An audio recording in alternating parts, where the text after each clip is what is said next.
নমস্কার, আমি বিপ্লব কুমার সিনহা, আর আপনারা দেখছেন আমার সাথে ওয়ার আপডেট, একমাত্র আরোহী নিউজ বাংলায়। শেষমেশ কী হতে চলেছে ব্যাপারটা কিছু বোঝা যাচ্ছে না। চারদিকে শুধু কনফিউশন কনফিউশন আর কনফিউশন। আমেরিকা কি জিততে চলেছে এই যুদ্ধে? ইরান কি হারবে নাকি ইরান জিতবে? কি হতে চলেছে? 6 দিন টাইম দিয়েছিলেন যে এই 6 দিনের মধ্যে ইরান যদি আত্মসমর্পণ না করে তাহলে তাদের বৈদ্যুতিক কেন্দ্রগুলোতে তিনি বোমা মারবেন। এখন বলছেন যে আমি 6 এপ্রিল পর্যন্ত ইরানে বোমা মারবো না, কোনো কিছু কাজ করব না, কারণ ওরা আমার কাছে ক্ষমা চেয়েছে, সময় চেয়েছে। আবার ইরান একদিকে বলছে যে আমরা ক্ষমা চাইনি বা ক্ষমা চাওয়ার কোনো প্রশ্নই তো ওঠেনি। আমরা ভাবছি যে এই যুদ্ধ তাহলে হতে চলেছেটা কি? কারণ 28শে ফেব্রুয়ারি ইরানে প্রথম আমেরিকা এবং ইসরায়েল হামলা চালায়, আর সেই হামলায় প্রায় প্রথম সারির ইরানের প্রায় 40 জন মিনিস্টার, ধর্মগুরু থেকে শুরু করে নেতা মন্ত্রীরা মেরে ফেলা হয়, এবং কিছুদিন পর 186 জন স্কুল বাচ্চাকেও কিন্তু মেরে ফেলা হয়। আজ 28শে মার্চ সবাই কি ভেবেছিল যে প্রথম সারির ইরানের 40 জন নেতাকে মেরে ফেলার পর ইরান হয়তো আর ঘুরে দাঁড়াতে পারবে না, বা ঘুরে দাঁড়ানোর কোনো প্রশ্ন নেই। কারণ স্বাভাবিক কোনো একটা দেশের বা কোনো একটা রাজ্যের প্রথম সারির বা কোনো একটা স্টেট বলো যে প্রথম সারির যদি 40 জন নেতা মন্ত্রীকে মেরে ফেলা হয়, তাহলে কি সেই দেশটার দাঁড়াতে বা ঘুরে দাঁড়াতে বা সেটাকে রিজলভ করতে বা রিভলভ করতে সময় কি লাগবে না? তাহলে কি ইরানের খামেনি যে ধর্মগুরু, যিনি ছিলেন সর্বসেবা, উনি শেষ কথা, তিনি কি আগামী কতগুলো প্রজন্ম ইরানকে দিয়ে গেছেন, যে যারা আজও বিভিন্ন জায়গা থেকে লড়াই করছে, কতগুলো প্রজন্ম এখনো বেঁচে আছে। কারণ যে মানুষগুলো, যে ওয়ার বিশেষজ্ঞ, যারা ওয়ার অ্যানালিটিক বা অ্যানালিসিস করেন ওয়ার সম্পর্কে, তারা কিন্তু বলেছিলেন যে ইরানকে আমেরিকার হয়তো 1 সপ্তাহ ম্যাক্সিমাম বা 5 দিন, তার মধ্যে কিন্তু ইরানের ধর মাটিতে পড়ে যাবে, কোমর ভেঙে যাবে। কিন্তু এখন তো পুরো গল্পটা অন্য। 28শে ফেব্রুয়ারি যুদ্ধটা শুরু হয়েছিল, 28শে মার্চ হয়ে গেল। তাহলে এই সার্জিক্যাল স্ট্রাইকের সাথে যখন এতগুলো মানুষকে মেরে ফেলার পরও মানুষের কি মনে হচ্ছে যে স্টোরি খতম, লোক হয়তো রাস্তায় নেমে যাবে, ইরানের ক্রান্তি চেঞ্জ হয়ে যাবে, যারা শাসন ক্ষমতা আছে তারা রিজিম চেঞ্জ হয়ে যাবে। কিন্তু আজ 1 মাস যুদ্ধটা চলতে থাকার পরও আমেরিকা কিন্তু পিছনে আছে।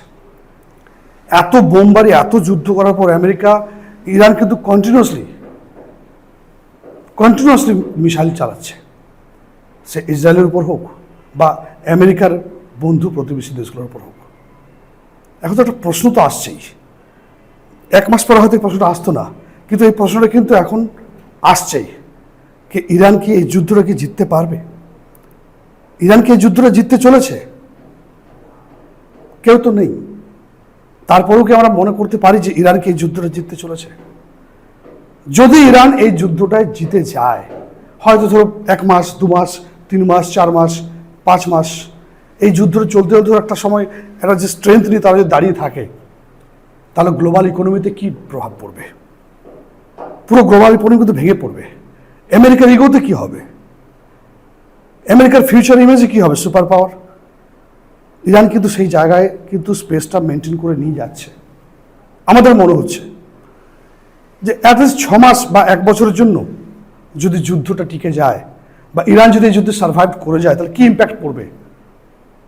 কি ইম্প্যাক্ট পড়তে পারে সারা পৃথিবীতে?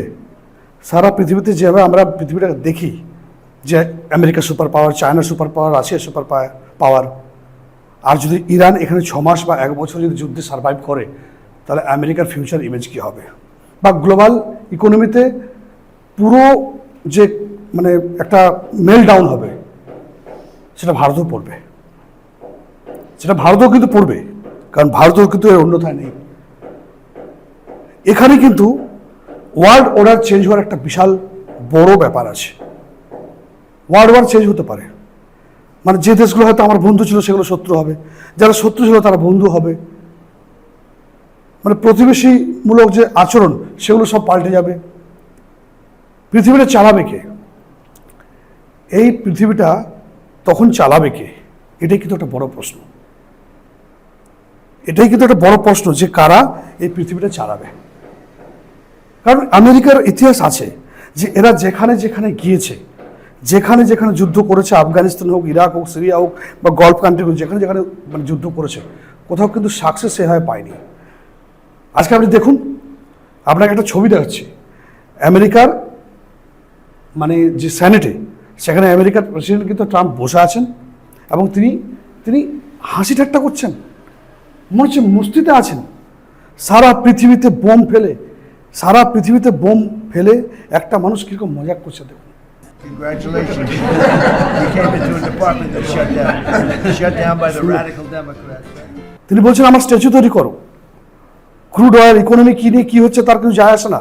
প্রত্যেকটা প্রতিবেশী দেশে, পাশাপাশি দেশে, বন্ধু দেশে, শত্রু দেশে বোমা ফেলছেন, লোকের বাড়িতে বোমা ফেলছেন, তেলের দাম বাড়াচ্ছেন, জ্বালানির দাম বাড়াচ্ছেন, আর উনি ঠান্ডা ঘরে সেনেটে, আমেরিকার সেনেটে বসে হাসি ঠাট্টা করছেন, তার সাথে মার্কো রুবিও বসে আছেন পাশে।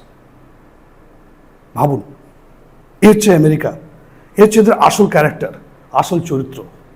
কথায় বলে না, আমেরিকার মতো বন্ধু যদি থাকে তাহলে তোমার শত্রুর কোনো দরকার নেই। এই হচ্ছে সেই আমেরিকা। তো আমেরিকা কি এটা ইচ্ছে করেই করছে? সারা পৃথিবীর যে ওয়ার্ল্ড অর্ডার, ওয়ার্ল্ড ইকোনমি, সেটা পুরোপুরি কন্ট্রোলে পাওয়ার জন্য করছে। 1000 বছর আগে, 500 বছর আগে যখন ঘোড়ায় ঘোড়ায় যুদ্ধ হতো, ইসরায়েল থেকে শুরু করে, আমেরিকা থেকে শুরু করে বিভিন্ন দেশের সাথে একটা দেশের যখন শুরু হতো যুদ্ধ, সেই দিনটা তো চলে গেছে।